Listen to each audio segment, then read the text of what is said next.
शांतिरेव शांतिः सामा शांतिरेधि यतो यतो समेहते ततो नो अभयं कुरु मन्नः कुरु प्रजाभ्यो वयं वसुभ्यः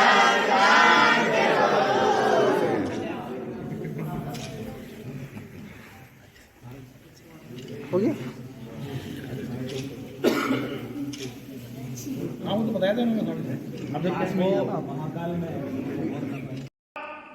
लेकिन भगवान राम के मन में यदि पलायन आ गया होता, भगवान राम के मन में किंचित भी ये विचार आ गया होता कि झगड़ा क्यों करना है भाई, कौन लड़ेगा, एक महिला के लिए हम छोड़ देते हैं और वापिस अयोध्या जी चलते हैं, और राम यदि वहीं से लौट गए होते तो क्या आप उन्हें भगवान मानते? भगवान छोड़िए, कोई उन्हें मानव भी नहीं मानता। अपनी पत्नी के स्वाभिमान के लिए, अपनी पत्नी की पवित्रता के लिए और अपनी पत्नी का अपमान करने वाले को दंड देने के लिए भगवान ने धरती के सबसे ताकतवर साम्राज्य को, उस समय लंका पूरी धरती का सबसे ताकतवर साम्राज्य था, भगवान ने धरती के सबसे ताकतवर साम्राज्य को धूल दूषित कर दिया। 1 लाख पूत, 1.25 लाख नाती रावण के घर दिया न बाती, कोई छोड़ा ही नहीं। जिसने रावण का पक्ष नहीं छोड़ा, जो भी रावण के पक्ष में खड़ा रहा, मर्यादा पुरुषोत्तम भगवान श्री राम ने किसी भी ऐसे एक भी व्यक्ति को जीवित नहीं छोड़ा। और किसके लिए? अपनी अर्धांगिनी, अपनी प्रेमिका, अपनी प्रिया, अपनी पत्नी, उसके स्वाभिमान की रक्षा के लिए, उसके सम्मान की रक्षा के लिए अंतिम समय तक रावण से कहते रहे, अधर्म छोड़ दे, मेरी पत्नी को वापस ले आ, अपने कुकृत्य के लिए क्षमा मांग ले, मैं तुझे क्षमा कर दूंगा, अपनी पत्नी को लेकर वापस चला जाऊंगा। और रावण नहीं माना तो आज सारी दुनिया जानती है, न केवल रावण बल्कि दुनिया में जो भी रावण के पक्ष में था, सबका वध किया गया, सबकी हत्या की गई।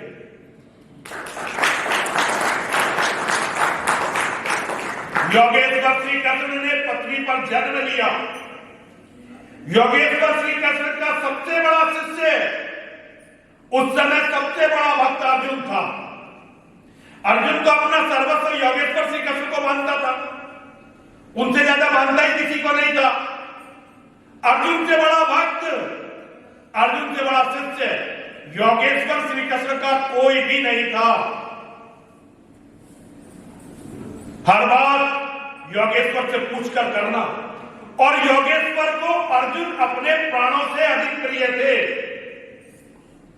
अपने प्राणों से ज्यादा यदि किसी से योगेश्वर प्रेम करते थे तो अर्जुन को करते थे। अर्जुन के सम्मान के लिए, अर्जुन की रक्षा के लिए क्या क्या नहीं किया उन्होंने। लेकिन एक बात ध्यान रखिए, योगेश्वर ने अर्जुन के लिए सब कुछ किया, लेकिन अर्जुन के पक्ष में युद्ध नहीं किया। अर्जुन के पक्ष में युद्ध नहीं किया।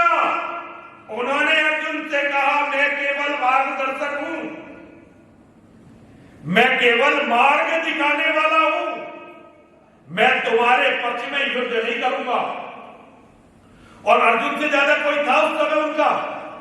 आप धर्म ग्रंथों का अध्ययन कर लीजिए, कोई भी उनका अर्जुन से अधिक प्रिय था ही नहीं। लेकिन इतने प्रिय के लिए भी उन्होंने युद्ध नहीं किया, क्योंकि वो अच्छी तरह से जानते थे ईश्वर का कर्तव्य मानव को सद्बुद्धि देना है, मानव को अकर्मण्य, कायर और कृतघ्न बनाना नहीं है।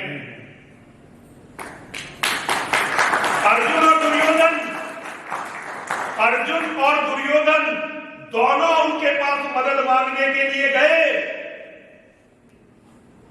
और उन्होंने कह दिया कि भाई दोनों तुम मेरे रिश्तेदार हो, दोनों तुम मेरे प्रिय हो, मैं अपनी शक्ति के दो टुकड़े कर दूंगा। एक तरफ मेरी सारी सेना रहेगी, मेरे सारे परिवार जन रहेंगे, दूसरी तरफ मैं अकेला रहूंगा। लेकिन मैं अकेला भी जहां रहूंगा वहां युद्ध नहीं करूंगा, केवल मार्गदर्शन करूंगा। और अर्जुन ने युद्ध जीता। क्यों? क्योंकि उसने ईश्वरीय मार्गदर्शन को और ईश्वरीय आशीर्वाद को अपने पक्ष में रखा और भगवान की बात को माना। दुनिया में जो भगवान की बात को मानते हैं उन्हें मान, सम्मान, ऐश्वर्य, समृद्धि, शक्ति, स्वास्थ्य, पौरुष, पराक्रम, वंश वृद्धि सभी कुछ प्राप्त होता है। और जो भगवान की बात को नहीं मानते हैं इसी तरह से नष्ट हो जाते हैं, जैसे कौरव नष्ट हुए, इसी तरह से नष्ट हो जाते हैं जैसे लंका का साम्राज्य नष्ट हुआ। देवी भागवत नवरात्रि में आप सभी लोग दुर्गा सप्तशती का पाठ करते होंगे, मेरी माताएं, मेरी बहनें भी करती होंगी, मेरी बेटियां भी करती होंगी। दुर्गा सप्तशती की सबसे प्रमुख अगर एक वाक्य है मां की स्तुति के बाद, तो उसमें मां का कथन है कि मैं जिस पर प्रसन्न होती हूं उसे सद्बुद्धि प्रदान करती हूं। मेरी मां जिस पर प्रसन्न होती है उसे सद्बुद्धि प्रदान करती है, और मां जिसका विनाश चाहती है उसकी बुद्धि को खराब कर देती है। विनाश काले विपरीत बुद्धि। जब किसी व्यक्ति का विनाश आना होता है तो सबसे पहले उसकी बुद्धि खराब होती है और वो ईश्वर की अवहेलना करता है। भगवान ने अपने प्रिय शिष्य अर्जुन के पक्ष में युद्ध नहीं किया। और किसके लिए युद्ध किया?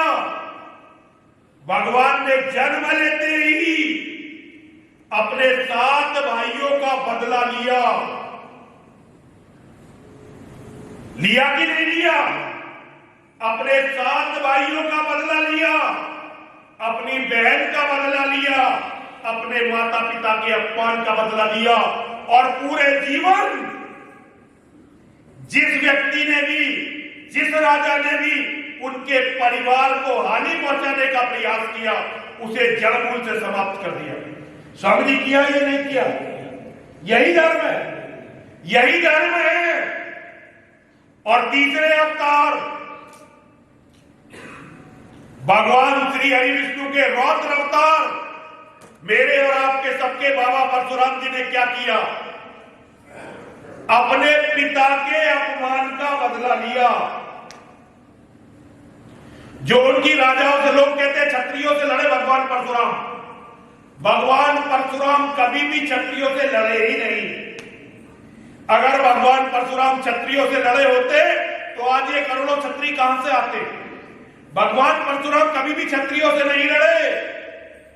वे केवल उन लोगों से लड़े जो अपने अहंकार के, अपने स्वार्थ के वशीभूत होकर, राजा जैसे प्रतिष्ठित पद पर विराजित होकर अन्याय और अत्याचार करने लग गए थे, केवल उनसे लड़े। उनके पिता का अपमान किया गया, उनके आश्रम को लूटा गया, उन्होंने अपने पिता के अपमान का प्रतिशोध लिया, अपने पिता के अपमान का प्रतिशोध लिया। और सहस्त्रबाहु अर्जुन का वध कर दिया। उसके बाद सहस्त्रबाहु अर्जुन के परिवार के लोग आए, उन्होंने उनके पिता की हत्या कर दी।